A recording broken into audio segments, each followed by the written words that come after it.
जय जय जय नमोस्तु नमोस्तु नमोस्तु नमो अरहन्ताणं नमो सिद्धाणं नमो हरियाणं नमो वज्रायाणं नमो लोये सर्वसामान्यं नमः समयसाराय स्वानुभूत्या चकासते चित्स्वभावाय भावाय सर्वभावान्तरच्छिदम् वन्दे तु सर्वसिद्धे ध्रुवमचलमनोभं गतिं पत्ते ओच्छामि समयपाहुवे नमो सुकेवलीभणिम् तीन भुवन में सार्वतराग विज्ञानतां शिव स्वरूप शिवकार नमो त्रियोग समारिके આ એક દ્રવ્ય દૃષ્ટિ પ્રકાશ નામનો અધ્યાત્મ ગ્રંથ છે, જેમાં પૂજ્ય સોગાનીજી સાહેબના સુંદર વચનામૃતોનું સંકલન છે. 10 બોલનો આપણે જે પહેલા પાઠ કરીએ છીએ પાઠ કરીશું. આજનું પ્રવચન હિન્દીમાં રહેશે. કેટલાક હિન્દી મુમુક્ષુ ભાઈઓ પણ સાથે જોડાયેલા છે. સન્મતિ સંસ્કાર સંસ્થાન કોટા સાથેનો પણ આજે આપણો પ્રસંગ છે, એની ચર્ચા પણ આપણે વચ્ચે કરી લઈશું. એટલે હિન્દીમાં આજનું વ્યાખ્યાન રહેશે. સૌથી પ્રથમ 10 બોલનો પાઠ કરી લઈએ આપણે. बोल नंबर से थोड़ा बड़ा करना स्क्रीन पे. 196. जो आनंद में मस्त है उसकी मस्ती में आनंद की ही बात आती है. 340. सभी शास्त्रों का मूल तो अनुभूति पर ही आना है. 416. वास्तव में खरेखर तो बलवान वस्तु का बल आना चाहिए. 421. बात सुनते ही चोट लगे वह एक पात्रता है. 441. उपयोग बाहर में जाता है उसमें अपने अनुभव में अंतराय होता है. 514. परिणामों के चक्कर में माथा दिया तो हमेशा माथा फूटता रहेगा. 567. अपरिणामी एक समय के परिणाम में आ जाए तो अपरिणामी खत्म हो जाए. 607. प्रमाण से द्रव्य पर्याय का करता है, निश्चय से द्रव्य पर्याय का करता नहीं है. 619. ज्ञान की पर्याय ज्ञेय के साथ संबंध रखती है, ज्ञायक का संबंध किसी के साथ नहीं है. 631. पूज्य गुरुदेव श्री के 1 घंटे के प्रवचन में सब पूरी बात आ जाती है. इस प्रकार से ये 10 बोल का जो अपन रेगुलर स्वाध्याय करते हैं, 1 तारीख से दूसरे और 10 बोल भी स्वाध्याय में आएंगे. अभी अपना जो रेगुलर स्वाध्याय जो चल रहा है उसमें पेज नंबर है 135. पेज 135 उसमें मूल नंबर है 541.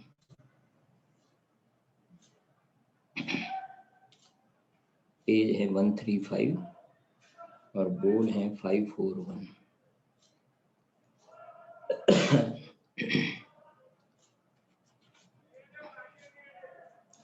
मैं भी पढ़ता हूँ, तब तक आ जाएगा स्क्रीन पे. देखो, प्रौढ़ विवेक क्या कहते हैं यहाँ? प्रौढ़ विवेक शब्द लिखा है. हाँ, आ गया. देखो 540 तक हुआ था अपना स्वाध्याय. 541 बराबर. क्या कह रहे हैं? प्रौढ़ विवेक. प्रौढ़ शब्द से तो सब परिचित है. प्रौढ़ शिविर भी लगती है, प्रौढ़ कक्षा भी लगती है ना.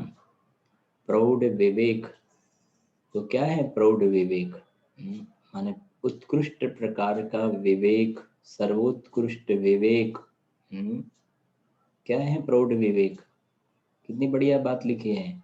मैं निष्क्रिय चिन्ह मात्र वस्तु हूँ। ये है प्रौढ़ विवेक। बाकी स्थूल विवेक तो बहुत है, बाकी जो विवेक की चर्चा भी चलती है, विवेक की और भी व्यवहार में चर्चा चलती है, लेकिन वो विवेक अलग है, वो स्थूल विवेक है। और ये जो विवेक है, ये सर्वोत्कृष्ट विवेक है कि मैं निष्क्रिय चिन्मात्र वस्तु हूँ। स्थूल विवेक की बात करें तो ऐसे कहते हैं ना कि भाई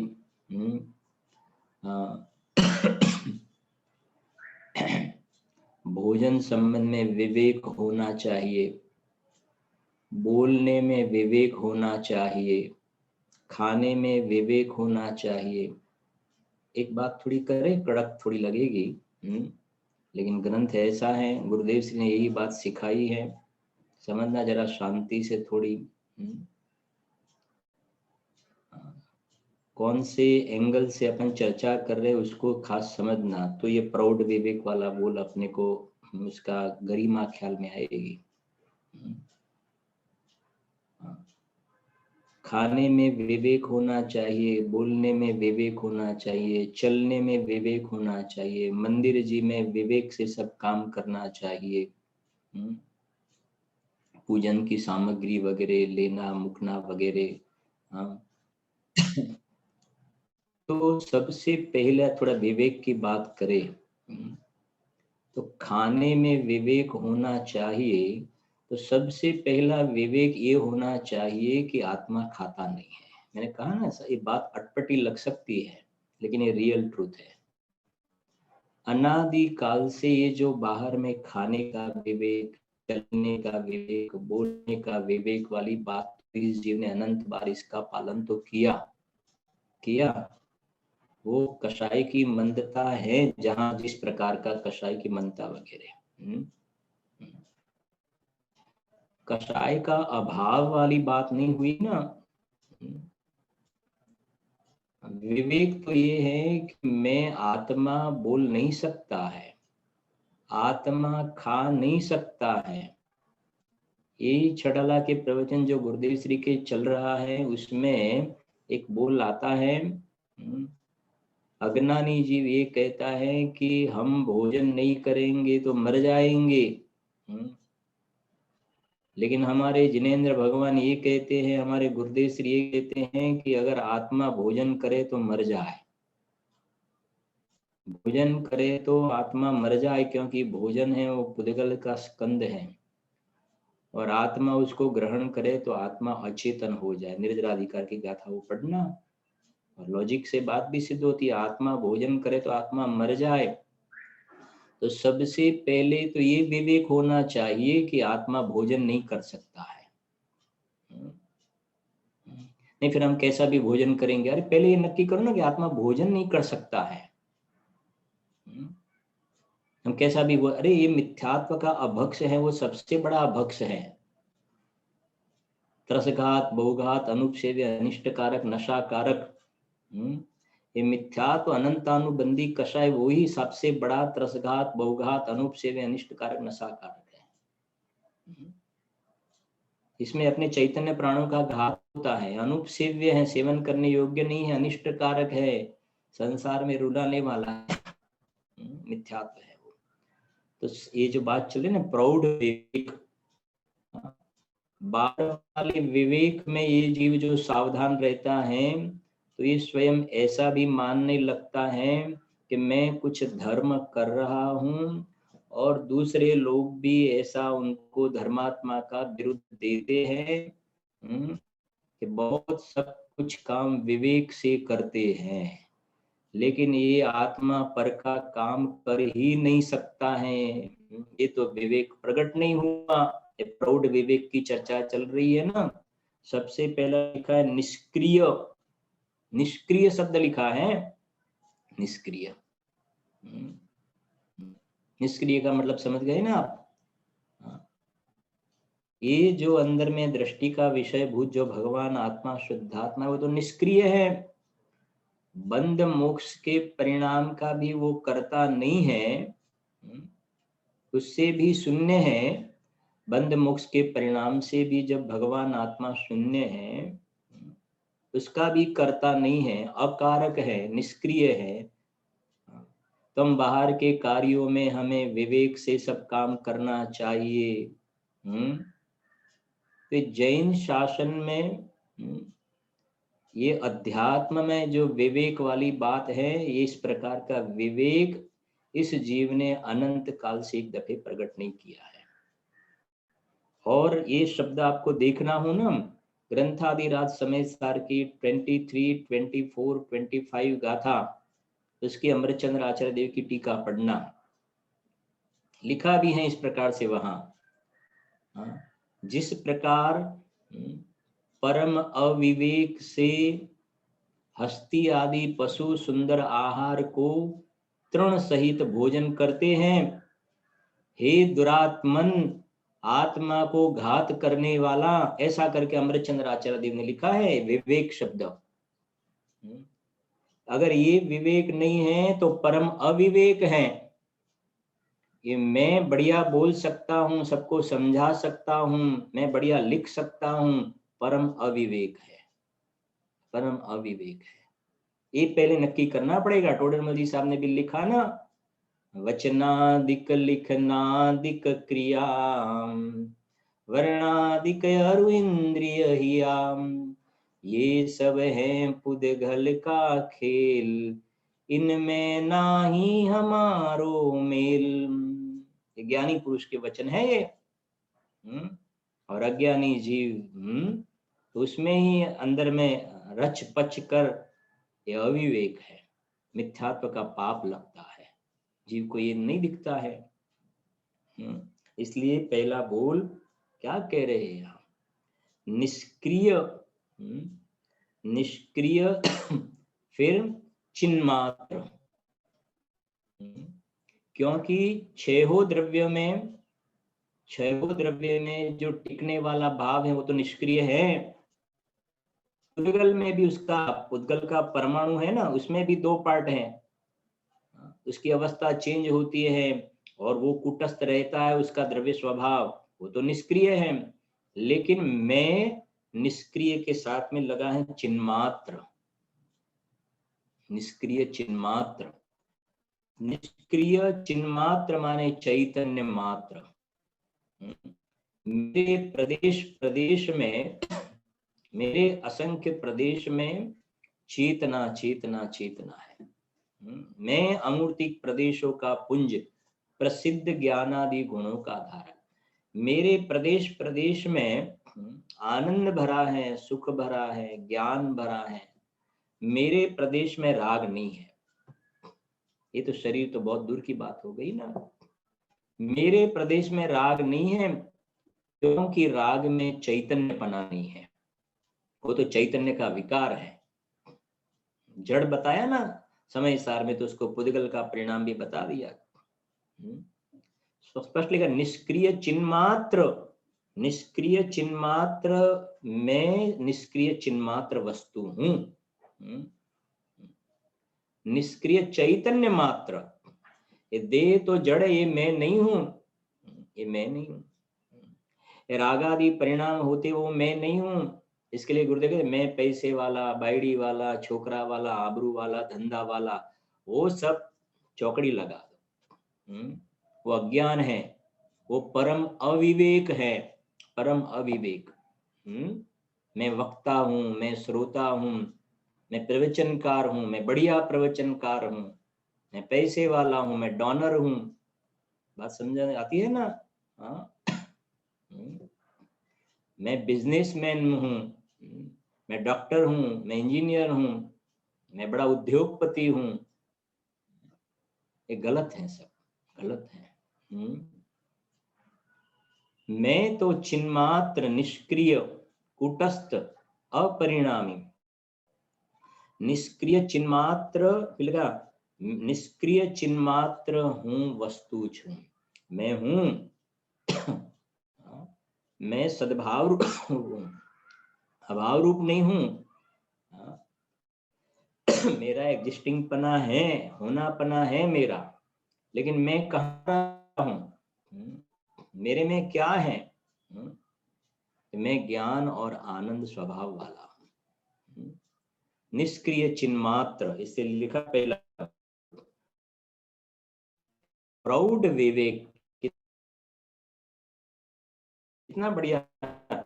प्रौढ़ विवेक, उत्कृष्ट प्रकार का विवेक ये है मांगलिक, मैं परमात्मा हूँ, माने ऊंचा प्रकार का बढ़िया विवेक।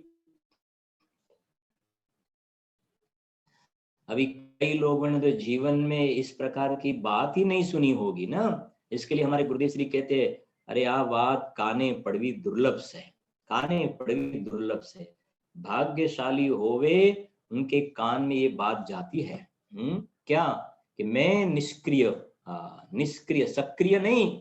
अभी बाहर में तो सक्रिय कार्य कर है, सक्रिय कार्य कर। अब कहाँ सेटिंग करेंगे? तू है निष्क्रिय, है निष्क्रिय और सक्रिय कार्य कर कहाँ गया? और सक्रिय कार्य कर की डेफिनेशन बताई है। सक्रिय कार्य कर माने हर समय पर्याय उसके स्वकाल में क्रमबद्ध हो रही है, वो सक्रिय कार्य कर है। सक्रिय उसमें एक समय की भी लीव नहीं है। जैसे ऑफिस में छुट्टी लेते हैं ना, अनादि अनंत, अनादि अनंत देखा जाए तो द्रव्य और उसका सेकंड पार्ट जो पर्याय है विशेष, तो एक भी समय पर्याय में एक 6 कारक कर्ता कर्म करण संप्रदान अपादान अधिकरण जो बताए ना, कर्ता कर्म करण संप्रदान अपादान अधिकरण, वो क्रिया में जो 6 कारक लगते हैं ना, तो जो द्रव्य है वो निष्क्रिय है और पर्याय है वो सक्रिय है। उपादान निमित्त या परमार्थ वचनिका में आया अक्रिय शब्द का प्रयोग भी हुआ, बहुत कई जगह है। पर्याय है वो परिणमन हर एक समय हो रहा है, वो सक्रिय है। तू उसका चिंता करे, विकल्प करे कि नहीं करे। जिस समय जिस पर्याय की जन्मक्षण होगी, जिस समय जिस पर्याय का उत्पाद होने वाला होगा ना, उस समय उस पर्याय का उत्पाद हुए बिना रहेगा नहीं। और दूसरे समय वो टल जाएगी, व्यय हो जाएगा उसका। समय के पहले तू पर्याय को लाना चाहेगा तो नहीं ला सकता है। जैसे आज एक एग्जांपल छोटा सा देते हैं। आज सैटरडे है, कल संडे है। अब कोई ये कहे कि नहीं कल संडे है ना, इसके बाद में जब मंडे आता है तो नहीं हम मंडे को पहले ला देंगे, सोमवार को पहले ला देंगे। 100 मूर्ख बुद्धू लोग इकट्ठे हुए और कल संडे आने वाला है ना, उसके स्वकाल में उन्होंने नक्की किया नहीं हम कल तो मंगलवार को लाएंगे। तो बोलो क्या क्या हो सकता है उसमें? पागलपना हुआ ना, अज्ञान हो गया, पागल हुआ। वो तो कल तो संडे ही होगा, उसमें हमारा कुछ नहीं चलता है, किसी का हमारा नहीं, किसी का कुछ नहीं चलता है। इसी प्रकार से पर्याय जिस काल में जो होने वाली हैं उस काल में हुए बिना रहेंगे नहीं, उसका नाम है सक्रिय, सक्रिय कार्य कर, सक्रिय कार्य कर। वो हर एक द्रव्य में जो पर्याय उसके स्वकाल में वो सक्रिय है। जिस समय भगवान ने उनके ज्ञान में जिस समय जो पर्याय होना देखा है ना, उस समय वो पर्याय होती ही है, उसका नाम है सक्रिय। और वही अपने काल में अपने से हुई है। ये है निष्क्रिय और सक्रिय की डेफिनेशन। ये सब हमें गुरुदेव श्री ने प्रभावना में हमें ये सब दिया है। और आज ये सन्मति संस्कार संस्थान का प्रसंग भी है ना। तो ये जे देश भर में बहुत सारे गुरुदेव श्री के प्रभावना योग में बहुत सारे अलग अलग प्रकार से जो धर्मायतन विकसित हुए हैं, ये सब हमें ये सिखा रहे हैं कि गुरुदेव श्री द्वारा ये जो धर्म का जो पाया है वो पंचम काल के अंत तक चलने वाला है। और योगान योग आज हमारे स्वाध्याय में बोल आ भी गया है, पढ़ लेते हैं उसको भी। एक दो बोल के बाद में वो बोल भी आ रहा है।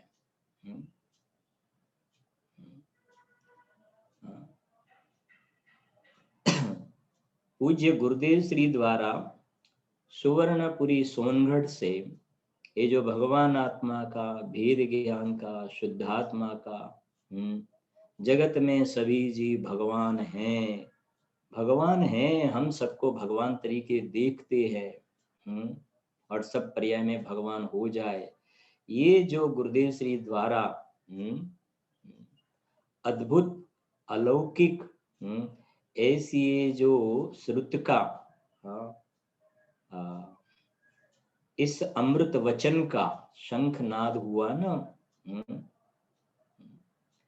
तो देश विदेश में ये बात सबको इतनी प्रिय लगी कि नहीं करने जैसा कोई।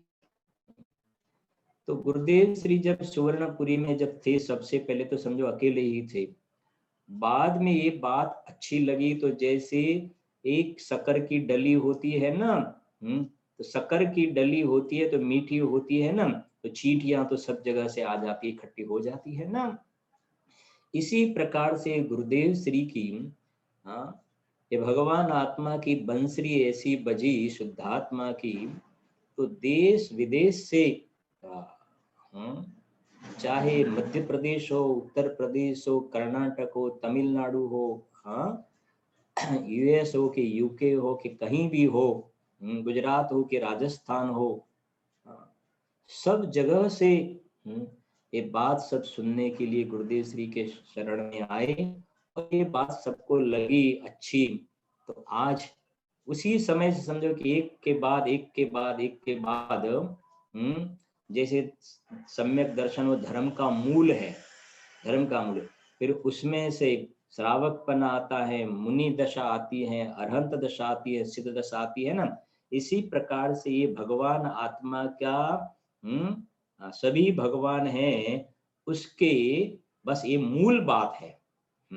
इसके बेज में बहुत सारी आज संस्थाएं धर्मायतन विकसित हुए, जिसमें जैसे बहुत सारे हैं, सोनगढ़ तो सबसे पहले, और फिर सोनगढ़ में आज दूसरा भी बच्चों के लिए हो गया, जयपुर हुआ, फिर देवलाली हुआ, चैतन्य धाम हुआ, मंगलायतन हुआ, सिद्धायतन हुआ, ध्रुव धाम हुआ, और अभी ये सन्मति संस्कार संस्थान भी करीब 7-8 साल से बहुत सारे करीब 70 भावी भगवान भावी सिद्ध जो संस्कार हमें माँ बाप घर में नहीं दे सकते हैं, सुनते नहीं है माँ बाप की, ये बच्चे ऐसे सन्मति संस्कार, सन्मति जहाँ दी जाए, सबको सन्मति दे भगवान लोक में जो कहते हैं ना, तो इस सन्मति सच्चे अर्थ में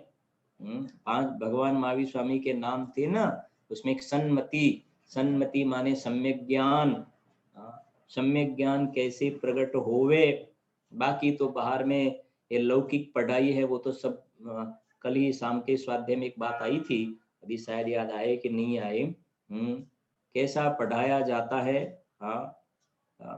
जैसे लोक में, अभी बात याद आ गई, कल आज चली थी, आज इस प्रकार की आई थी बात। लोक में तो ये कहा जाता है, पढ़ने जाते हैं ना, कि क्या बोलते हैं कि कपड़े की आत्मकथा लिखो, तो मैं कपड़ा हो, ये कुर्ता हो, तो लोग मुझे पहनते हैं, फिर मुझे धोखा देते हैं, फिर ये करते हैं, फिर मैं फट जाता हूँ, फिर ये होता है, फिर मेरे पर सुई चलती है। अभी ये मैं कपड़ा हो तो फिर स्कूल में जब पढ़ने जाते हैं, अभी तो नया जनरेशन में ऐसा कि आपको चींटी बनना है, तो चींटी का कॉस्ट्यूम लाना, फिर चींटी बन के ड्रामा करना, फिर आज आपको गाय बनना है, काऊ बनना है, तो गाय का बाजार में से कॉस्ट्यूम लाओ, फिर गाय बनो। बात समझ में आती है? अभी ये तो अनादि से ये वहां से तो हमें निकलना है। हमारे गुरुदेव ने कि मैं भगवान हूं ये नक्की कर, मैं भगवान हूं ये नक्की कर। ये सबसे ऊंचा पाठ है, प्रौढ़ विवेक है। मैं भगवान हूं ये नक्की कर। अभी स्कूल में पढ़ा है कि मैं काऊ, मैं चींटी,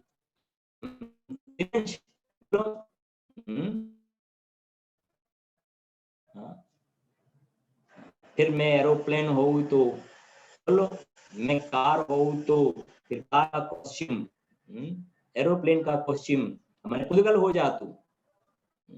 ऐसी ना अनार्य पढ़ाई, वहां तीव्र मोहवश ऐसी पढ़ाई में जाते हैं, माँ बाप भेजते हैं और उसमें अपना प्राउड फील करते हैं, अभिमान करते हैं कि नहीं हाई फाई एजुकेशन समझते हैं। वो हाई फाई नहीं है भाई, वो सब गलत संस्कार है।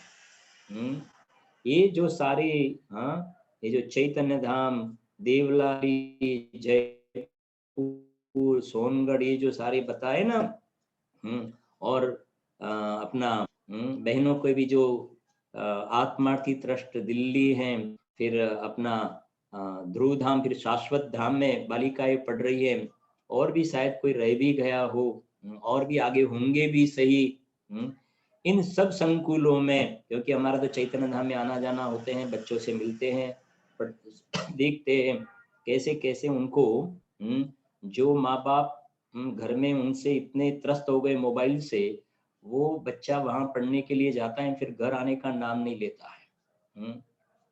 छुट्टियां वगैरह होती है तो भी वहां जाता है कि कुछ उनको कुछ ना कुछ बस एक्स्ट्रा एक्टिविटीज में भी वो रिकॉर्डिंग चालू करेंगे, फिर प्रवचन शुरू कर देंगे, फिर प्रवचन बंद करने के लिए आएंगे, बैठेंगे, सुनेंगे, वो करेंगे वो करेंगे, फिर उसका उसको रस आ जाता है।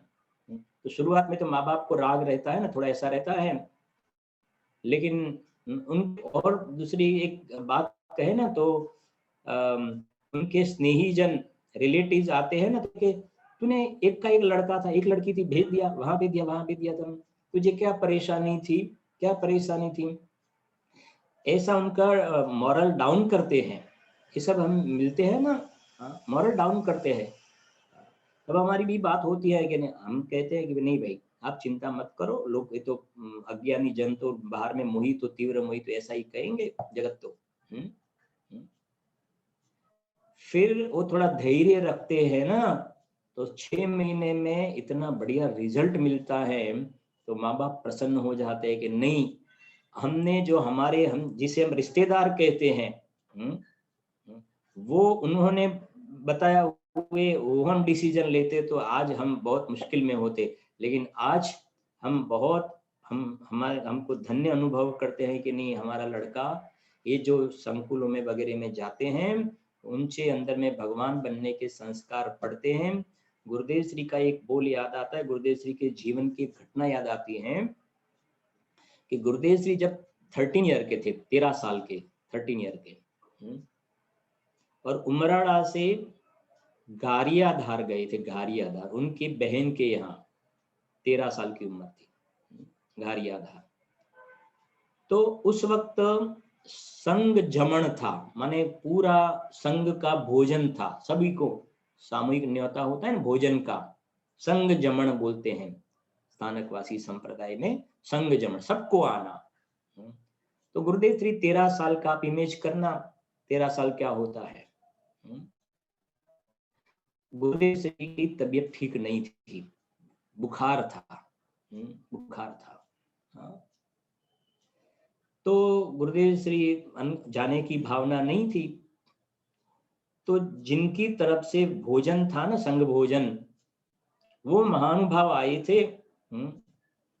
माने उनकी भावना थी कोई भी बाकी रहना नहीं चाहिए, कौन बाकी रहेगा। तो गुरुदेव श्री के पास उस वक्त आए थे, 13 साल क्या होता है, आके गुरुदेव श्री को ऐसा बोला, गुरुदेव ने बोला ठीक नहीं है, तो उन्होंने बोला कि आपको जो अनुकूल हो ले लो, नहीं तो छाछ और रोटी ले लेने का, छाछ और रोटला, थोड़ा थोड़ी छाछ ले लेने का, क्या मालूम कोई तीर्थंकर का भी जीव होवे तो ये आप पढ़ना जीवन चरित्र में। क्या मालूम कोई तीर्थंकर का जीव होवे तो और भोजन बिना का, आहार बिना का रह जाए, ये उद्गार से। हाँ, बस मुझे तो ये कहना है कि जितने भी ये गुरुदेव श्री के ये परंपरा में जितने भी ये संकुल चल रहे हैं ना, उसमें हम बस इसी एंगल से देखे, ये जो पढ़ रहे हैं ना, निकृष्ट पंचम काल में, हुंडा सर्पणी पंचम काल में ऐसी पढ़ाई करने के लिए जो बच्चे को भाव बनते हैं ना, तो हम ऐसा भाव बनाए कि इसमें से ही आगे कोई अरहंत परमात्मा होंगे, कोई तीर्थंकर होंगे, कोई सिद्ध होंगे, आचार्य, उपाध्याय, साधु, हम उस एंगल से देख सकते हैं ना।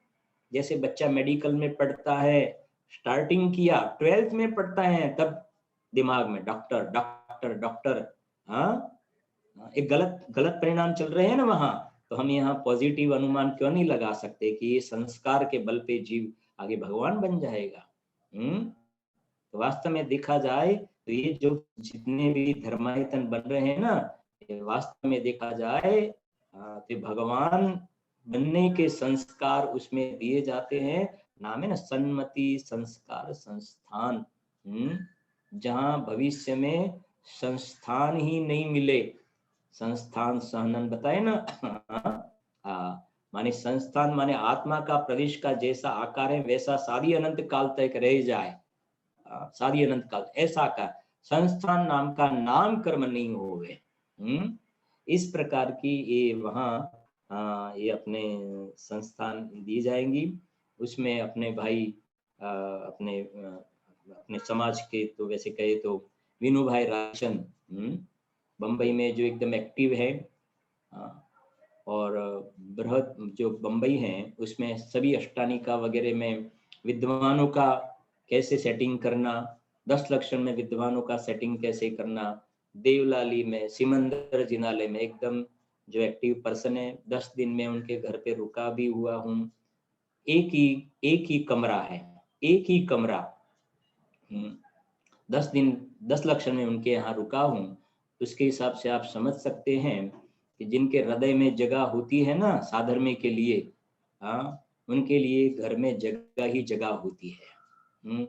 और जिनके लिए धर्म के प्रति प्रेम नहीं होता है ना, उसके यहाँ बड़े बड़े मकान भी छोटे बड़े बड़े मकान भी कि नहीं नहीं नहीं समझे ना, हृदय छोटा हो गया ना। तो ऐसे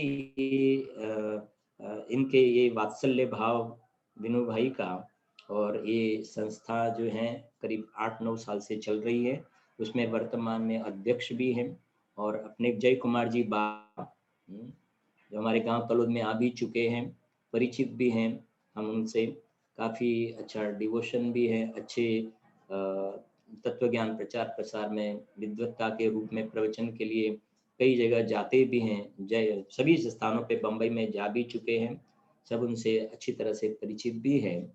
और बाकी सब भाई श्री प्रेमचंद जी बजाज भाई साहब वगैरह भी उसमें सब जुड़े हुए हैं।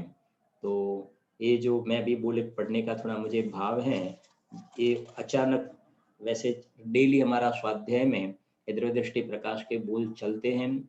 आप सबको मालूम होगा कि गुरुदेव श्री को बहुत सब प्रिय थे और सभी को नहीं देते थे द्रव्य दृष्टि प्रकाश। लगे कि ये बात हजम कर सकेगा उनको ये देते थे, क्योंकि इसमें बिल्कुल प्योर अध्यात्म की काफी ऊंची बात है। द्रव्य और पर्याय, उसके अलावा शरीर, दुकान, मकान, पैसा, वह बात ही नहीं है इसमें। द्रव्य और पर्याय की बात इसलिए करते हैं कि पर्याय का रस तुम तोड़ो, बस इसलिए, बस क्योंकि तुम्हारे पास दो हैं, द्रव्य और पर्याय, उसमें पर्याय का रस तोड़ो बस, और बाकी सबकी चर्चा करके टाइम तुम मत बिगाड़ो। ऐसी उनकी एक अद्भुत शैली है, दृष्टि प्रधान शैली। तो डेली हमारा ये स्वाध्याय चल रहा है, उसमें 10-10 बोल तैयार करने के लिए भी देते हैं, काफ़ी लोग तैयार भी करते हैं, उनके वीडियो वगैरह भी भेजते हैं। आज भी अभी शायद बताएंगे भी सही, आप उसका भी लाभ ले सकते हैं। इसमें मैं 3 बोल छोड़ करके, सॉरी 1-2 बोल छोड़ करके 5-4 वाला बोल पहले ले लेता हूँ, रेगुलर हमारा 4-5 बोल चलता है, 4 बोल चलता है। आज ये भी थोड़ा बोलने का था, तो एक 544 नंबर का बोल जो अभी आज वार्षिक उत्सव का दिन है, 1 साल हो गया सन्मति संस्कार संस्थान को। देखो क्या कह रहे हैं आप, गुरुदेव श्री के उपदेश में, क्या कहते हैं, गुरुदेव श्री के उपदेश में इतना खुलासा है कि उस नींव से धर्म पंचम काल तक टिकेगा ऐसा दिखता है। कितनी बढ़िया बात कह दी ना, सहज उद्गार है ना। माने गुरुदेव श्री के उपदेश में सोगानी साहिब ने उपदेश में क्या देखा, उपदेश में उन्होंने उनकी बात सुनकर ज्ञान और राग भिन्न है। उन्होंने स्वयं ने बताया कि पहले मैंने हजारों शास्त्र पढ़े लेकिन शांति नहीं मिली, लेकिन जब मुझे श्री नेमीचंद जी पाटनी जी साहब मिले और उन्होंने जब आत्म धर्म मुझे दिया, और वहां आत्म धर्म में जब मैंने पढ़ा कि आवश्यक 6 नहीं आवश्यक 1 होता है, तब मुझे लगा कि अरे मुझे तो जिस बात की जरूरत है बात तो यहाँ है। और उसके थोड़े दिन के बाद सोनगढ़ जब जाने का प्रसंग हुआ और गुरुदेव श्री के प्रथम व्याख्यान में जब ये बात सुनी कि ज्ञान अने राग जुदा से, कल ही मैं एक स्वाध्याय में बात आई थी, गुरुदेव ने याद किया सोगानी जी साहब को कि मैं तो ये वक्त गुजराती में कहूं हतुं, ज्ञान अने राग जुदा से गुजराती में कहूं हतुं, पण न्यालचंद भाई एम लगे न्याल भाई आ बात ने पकड़ी लीधी। अंदर में बात बैठ गई, ज्ञान और राग भिन्न है। और सोनगढ़ में समिति के रूम में बैठ करके रात भर आत्मा का ध्यान करने के लिए बैठ गए और सुबह होते होते सम्यक दर्शन की प्राप्ति कर ली।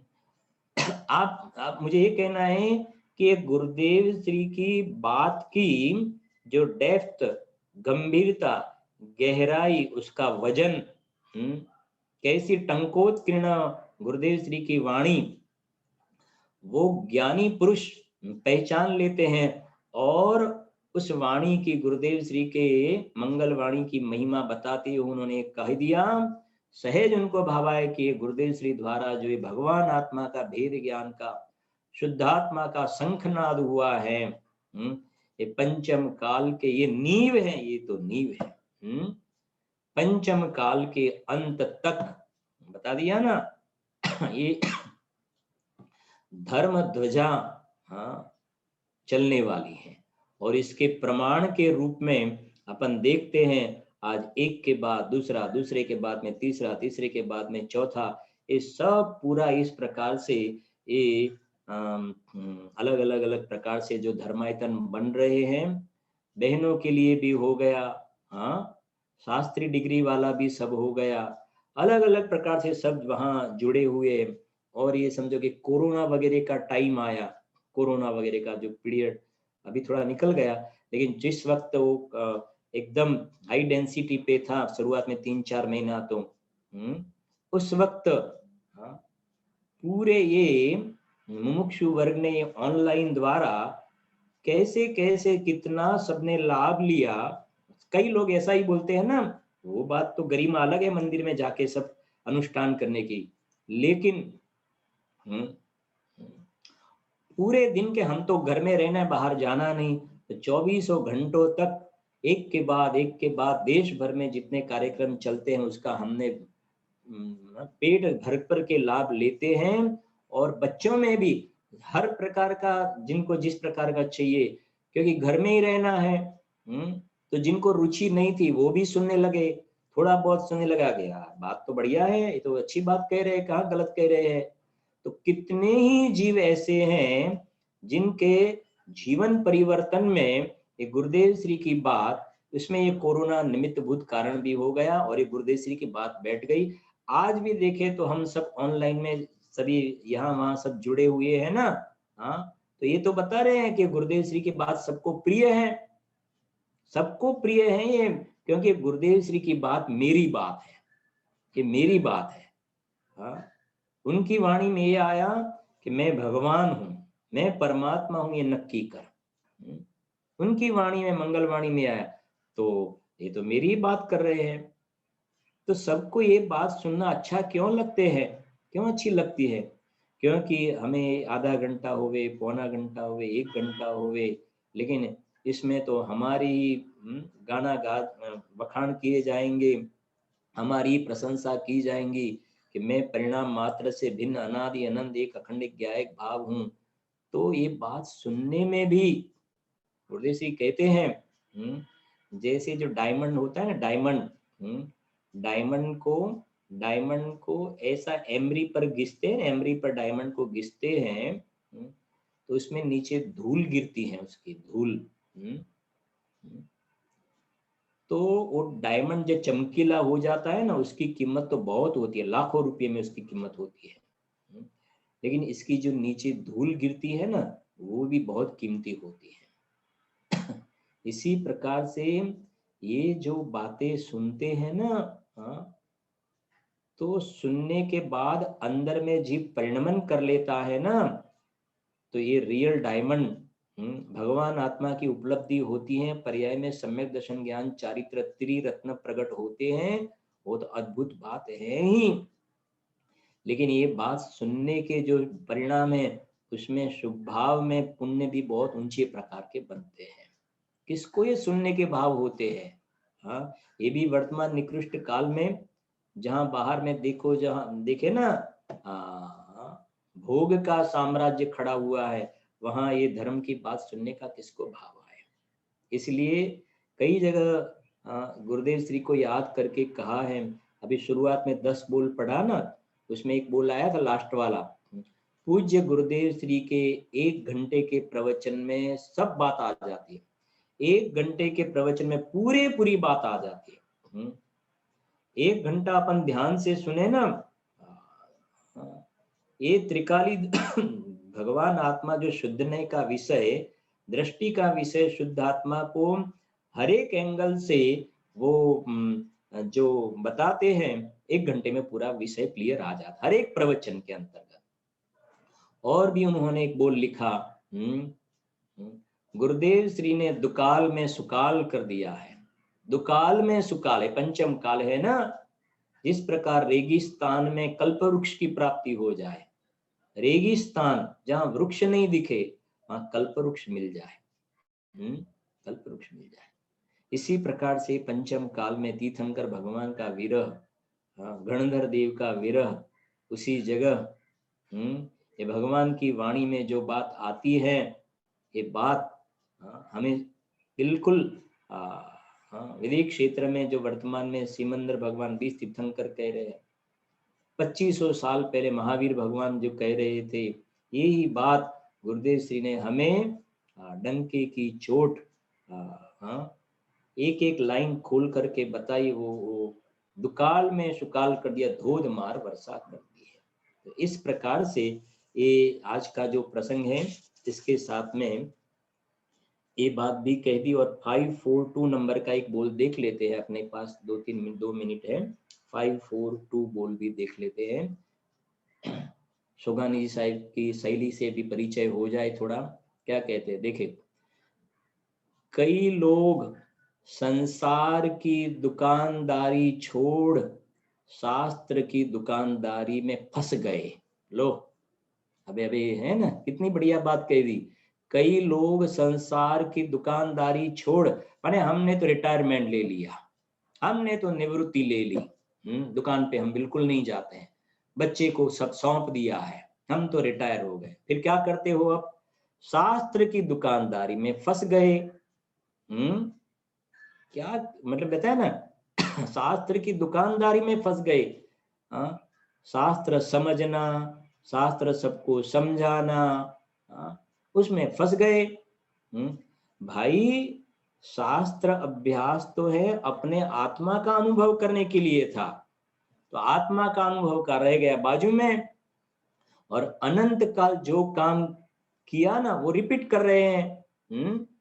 समझना, शास्त्र में से समझना, आत्मा का अनुभव नहीं।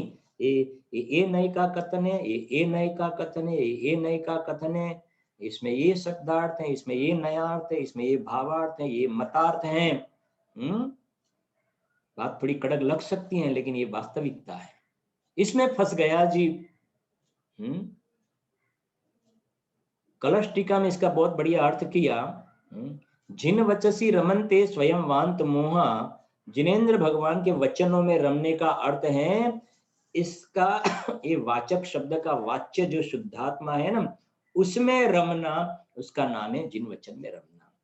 इसलिए वो खेद करके कहते कि शास्त्र की दुकानदारी में फंस गए, सबको समझाने लग गए।